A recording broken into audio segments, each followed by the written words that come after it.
Every day, millions of people wake up with the same weight on their chest.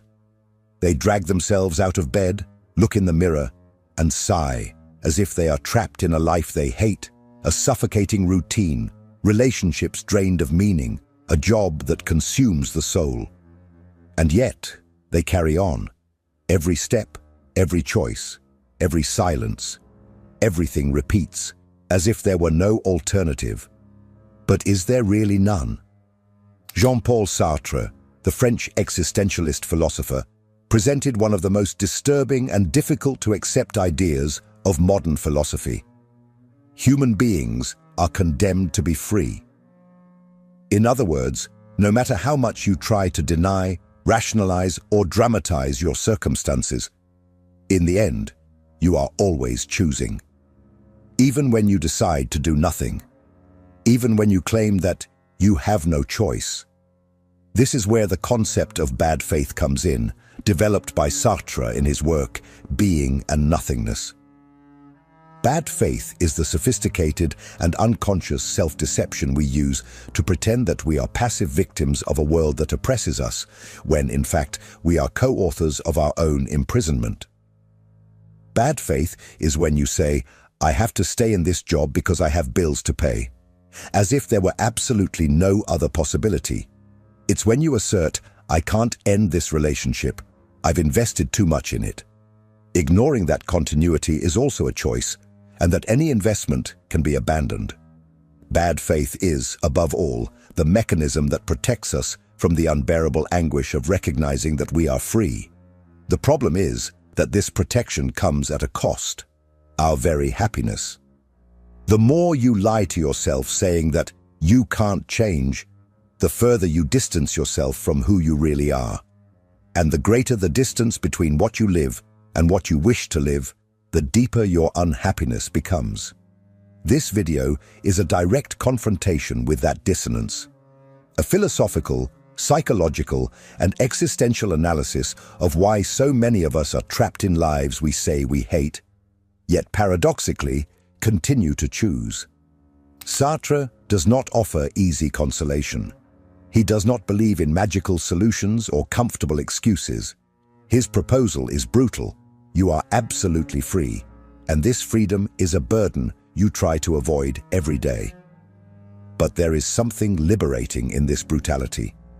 Because the moment you recognize that everything you live is the result of choices, conscious or not, you also discover that you can, at any moment, choose differently. The pain of being where you are is real. But the truth that needs to be faced is this: you are not trapped. You are choosing to stay. And perhaps by understanding this, you will finally begin to walk the path of real freedom.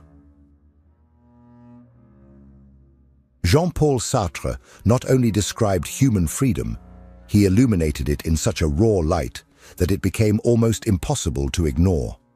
For Sartre, the human being is an unfinished project, a being condemned to continuously reinvent itself, without excuses, without external justifications, and without a predetermined destiny. This is the essence of his thesis of condemnation to freedom. Contrary to what many think, Sartre does not say that we are free as a romantic privilege, but as an inevitable burden. Freedom for him is not a gift. It is an ontological condition. Even if we try to hide, it is always there, latent, demanding that we make choices. When he speaks of being for itself, Sartre points to the unique capacity of human consciousness to perceive itself as distinct from the world and the things around it. We are, simultaneously, what we are and what we are not yet. We are what we project ourselves to be.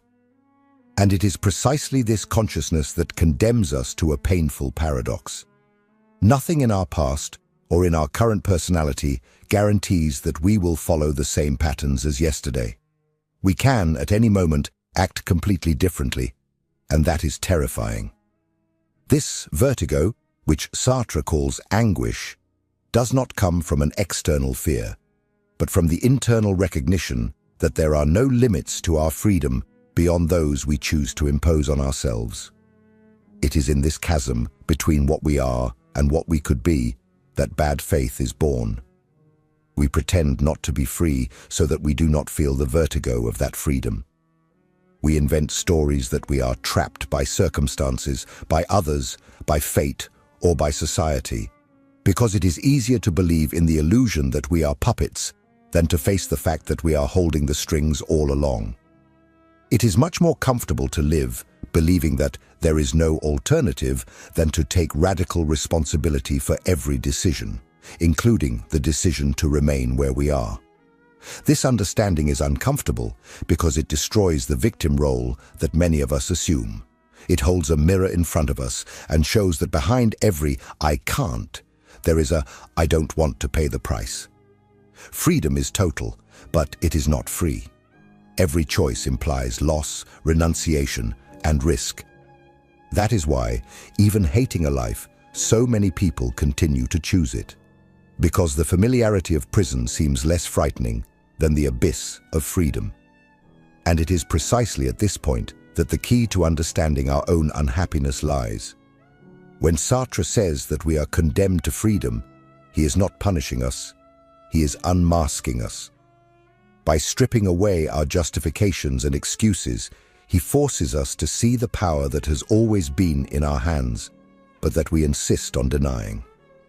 However, understanding this truth is only the first step. It is also necessary to examine the illusions we build to sustain this self-deception, the stories we tell ourselves to justify the life we say we hate. And that is what we will see in the next part: the illusion of lack of choice and how it manifests in our routines, relationships, and daily decisions. If this content is making sense to you, click the subscribe button and subscribe to the channel. Thank you for your support. The most paralyzing illusion of modern existence may be this: that we are trapped in a life we did not choose. It is common to hear phrases like, "I have no choice," "I can't leave this job," "I can't end this relationship," "I can't change now." These statements, repeated to exhaustion, seem to describe an objective reality, almost unquestionable. But, according to Sartre, nothing could be further from the truth. These phrases are not truths, they are escapes, and behind each of them lies an active choice that someone is trying to deny. Sartrean bad faith operates here almost surgically. It convinces us that we are hostages of circumstances to protect us from the panic that comes with the realization that we are free. When someone says they need to stay in a toxic job because they have bills to pay, what they are really saying is that they choose financial security over the uncertainty of change. When someone remains in an emotionally abusive relationship and justifies it by saying it's complicated, they are choosing the comfort of the known over the emotional risk of separation. There is no moral judgment here. There is only the philosophical observation that all permanence is ultimately a choice. The trap lies in how we tell ourselves these stories. We do not say, "I am choosing this suffering because I am afraid of the alternative." We say, "I have no way out of this." This inversion is what sustains the illusion. Language betrays us. We come to believe in the lie itself, and the lie transforms into subjective reality. We begin to live not based on what is, but based on what we have decided cannot be different. This is how the prison is built, not with concrete walls, but with narratives. Sartre argues that even inaction, what we call doing nothing, is a form of action. When you remain silent, you are choosing silence. When you postpone a decision, you are deciding not to decide. There is no escape from freedom. And this is precisely the hardest point to accept. You are where you are because you chose to be there. And you will remain exactly there as long as the pain of staying is less than the fear of changing. Of course, not all choices are easy, and not all alternative paths are clear or simple. But the central issue is not about ease. It is about responsibility. The price of change can be high. It requires facing challenges, losses, sacrifices. But the cost of denying your freedom of continuing to live a life you claim to hate is infinitely greater. The erosion of your integrity, your self-esteem, your sense of identity. For Sartre, the chronic unhappiness that many experience is not caused by external circumstances, but by the dissonance between the life they choose to live and the narrative they maintain to avoid taking responsibility for it. It is an internal conflict between what one lives and what one believes they deserve to live. And this dissonance comes at a high price: anxiety, resentment, apathy, aimless anger. But the good news is that this mechanism can be exposed and dismantled, and the first piece that needs to fall is precisely this paralyzing belief that there is no choice. Because once this illusion dissipates, the question changes. It is no longer, can I change? The question becomes, am I willing to pay the price of change? And this is exactly what we will explore next: the confrontation between the price of changing and the cost of staying, and why most people only change when the pain of continuing becomes unbearable. The human being is an excellent storyteller, especially to oneself. We create narratives not only to make sense of the world, but to justify what we have already chosen deep down. We say we are exhausted, unhappy, without purpose, that we can no longer endure this life, but in the next moment, we continue living exactly the same way. Sartre draws attention to this brutal contradiction, the gap between the story we tell about our lives and the reality of the choices we make every day. This dissonance is not innocent. It is the central mechanism of bad faith. On one side is the narrative: I have no choice. I am forced to live this way. On the other are the concrete actions: waking up, wearing the same clothes, going to the same job, staying in the same relationship, repeating the same habits. Dissonance sets in when language separates from action, when the mouth says, I am a prisoner, but the body continues to silently obey the routines of the prison. And this contradiction does not go unnoticed by consciousness. Quite the opposite. It accumulates silently, like an internal tension that manifests in various forms: insomnia, apathy, irritation, demotivation, addictions, existential crises. The individual begins to live a subterranean war between what they feel and what they tolerate. And the more this war intensifies, the more they convince themselves that they are losing control when, in fact, they are merely reaping the effects of years, sometimes decades, of incoherence between discourse and practice. Sartre argues that this dissonance is not only psychological but existential. The human being, when acting in disagreement with their freedom, breaks their own inner unity. They become a divided being, a being that lies to itself, that observes itself as if it were another, that distances itself from its own authenticity. And this division comes at a very high price: the loss of meaning. How many people live like this, saying they want to change but sustaining all the actions that keep everything exactly the same? They want freedom but fear the consequences of exercising it. They want to be happy but avoid the discomfort of breaking with the familiar. They want to be authentic but continue to play roles that should have been abandoned long ago. The cruelest part is that, over time, this dissonance normalizes. Suffering becomes the backdrop. Discomfort becomes routine. Dissatisfaction transforms into identity. The person begins to define themselves by what imprisons them. I am anxious. I am unhappy. I am insecure. As if these states were natural, immutable, essential, as if they were them. But Sartre cries out against this resignation. What you are is what you choose to be. And if you continue choosing something that denies your own desire, then that is what you will be. Not by fate, but by decision. And perhaps this is the most uncomfortable truth of all. Your unhappiness is not a mistake of the universe. It is the result of the life you continue to choose to live. There is no divine punishment, bad luck, or external conspiracy. There is only the absence of real responsibility for the choices one makes. But what if, instead of fleeing from this, you faced this dissonance head-on?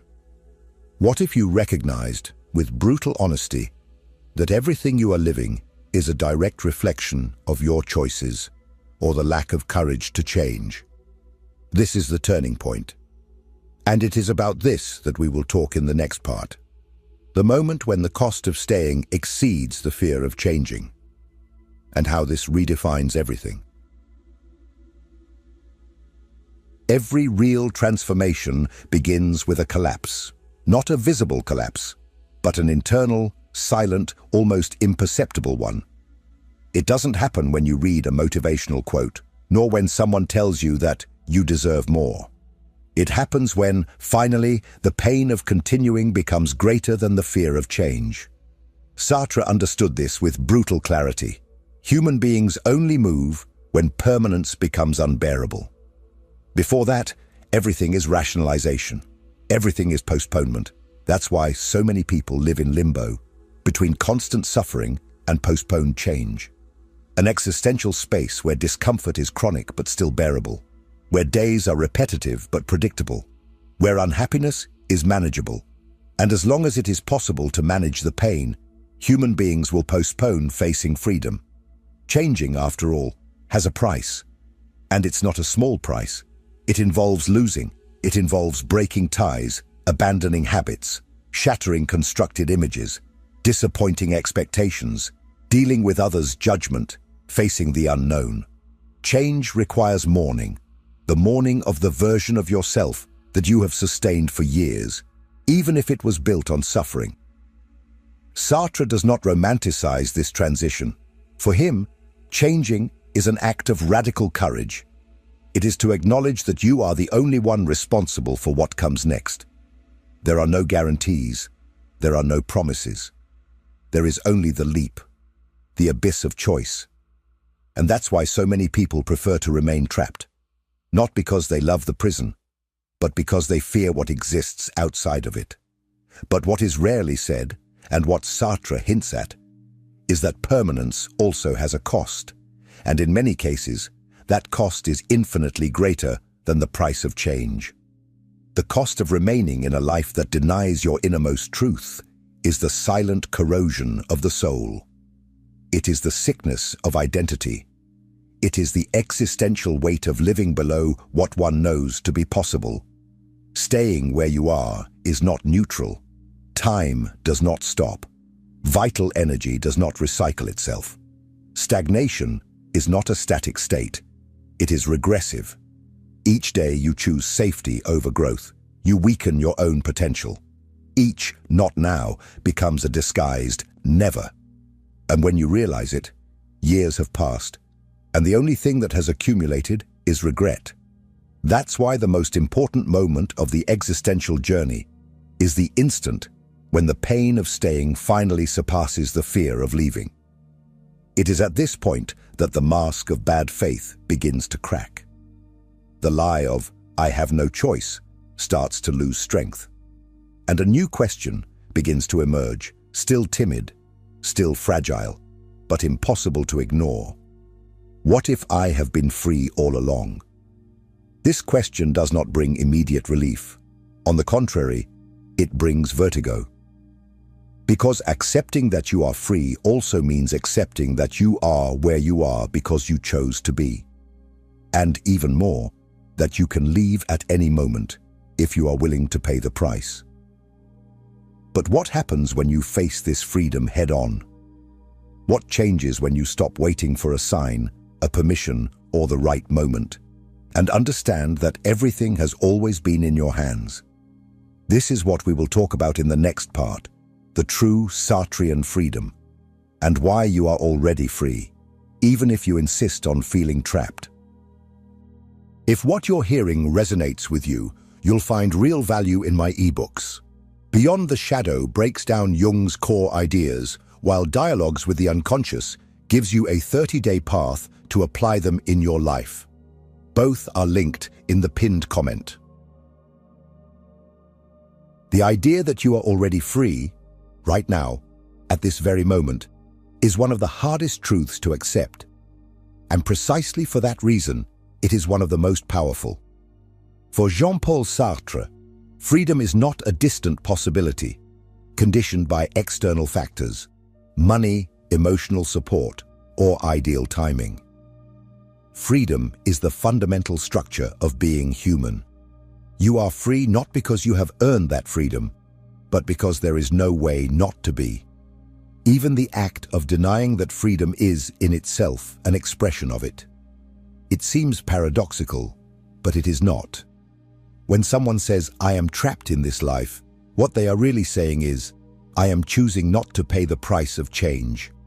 Every feeling of imprisonment that does not involve handcuffs or physical walls is, at its core, a comfortable choice, a decision camouflaged as inertia. You may not be aware of this, you may even swear that you would like to change, but as long as you do not take action, you are exercising your freedom in the most passive way possible, choosing to wait. Sartre goes even deeper by stating that even passivity is a form of action. By not acting, you are making a choice, the choice to abstain, to keep everything as it is. And the most disturbing thing is that no one can make that choice for you. Not society, not your parents, not your boss, not your partner. You are solely responsible for being where you are, and you're also the only one with the power to leave. This kind of total responsibility can be suffocating. It is easier to believe that we are waiting for the right moment, or that life will change when X happens. But all of this is carefully constructed distraction to avoid the weight of knowing that life is in our hands. Because when you truly understand this, there is no one left to blame. And most people simply are not prepared for this kind of freedom. But why so much fear? Why do we choose the pain of stagnation over the uncertainty of movement? Because true freedom requires sacrifice. It demands renouncing the comfort of the known, giving up the victim role, abandoning the old narratives that justified our paralysis. And above all, it requires responsibility for everything, for the mistakes, for the failures, for the successes that did not happen because we chose not to act. That is why Sartre said, we are condemned to freedom. There is no escape. Even when we pretend to have no power, we are exercising power. Even when we say that we have no choice, we are, in fact, choosing. Freedom is an inevitable condition. And precisely because it is inevitable, it does not bring comfort. It brings weight. A weight that can crush or liberate, depending on what you do with it. But here is the turning point. The moment you stop resisting freedom, everything changes. When you abandon bad faith, face your fears, acknowledge your excuses, and accept with brutal honesty that the life you live is your responsibility, you become, in fact, free. Not because something magical happened, but because you stopped lying to yourself. And it is at that moment that real transformation becomes possible. Because when you take on your freedom, you also take on your power. And where there is power, there is possibility.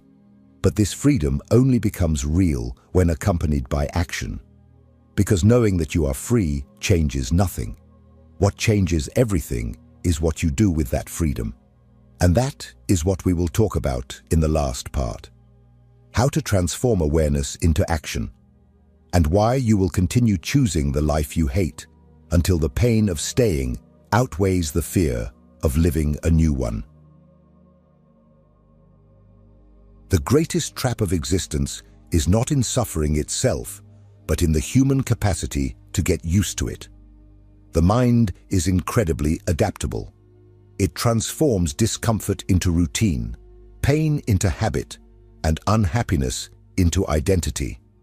And as long as the pain is bearable, as long as it is possible to keep breathing even without enthusiasm, surviving even without joy, you will continue choosing the life you say you hate. This is the most brutal indictment of Sartre's philosophy. There is no external force sustaining your stagnation. What exists is your silent agreement with a reality that no longer serves you, but still seems safer than the abyss of change. And as long as this agreement remains, transformation does not happen. Because all real change requires a break, and a break requires pain. You will only leave where you are when it becomes unbearable to stay. When the discomfort of living on autopilot, of repeating empty patterns, of ignoring your authenticity, finally becomes greater than the fear of breaking away from all of this. And that breaking point, despite seeming painful, is the true opportunity. It is there that the vital impulse for change is born. It is there that you stop negotiating with your cowardice and begin, for the first time, to commit to your truth. But it is important to understand, recognizing all of this is not enough. Freedom by itself does not transform anything. It only becomes real when accompanied by action. It is no use just intellectually understanding that you are where you are by choice. You need to act as someone who knows this. You need to start making decisions, no matter how small, that express this freedom. You need to change your rituals, your automatic responses, your unconscious cycles. Bad faith only loses strength when you act responsibly, when you stop telling the story that you cannot and start behaving like someone who chooses. This transition is internal, silent, but absolutely transformative. There is no easy path, but there is a path, and it begins the moment you stop fleeing from yourself. The life you say you hate is sustained by small decisions, repeated every day. And it is precisely in them that change begins. You do not need to turn your life upside down all at once, but you need to stop lying that you are not choosing. Freedom is a fact. Transformation is an inevitable consequence for those who have the courage to live it. Now, I want to hear from you. What is the hardest choice you have been avoiding? Comment below, because putting this into words is the first step to breaking the illusion. And if this video confronted you, made you think, or touched you in some way, leave a like, subscribe to the channel, and share it with someone who also needs to hear this truth. And it doesn't stop here. The next video is important and will take you even deeper into this process of self-knowledge and breaking away. Keep watching.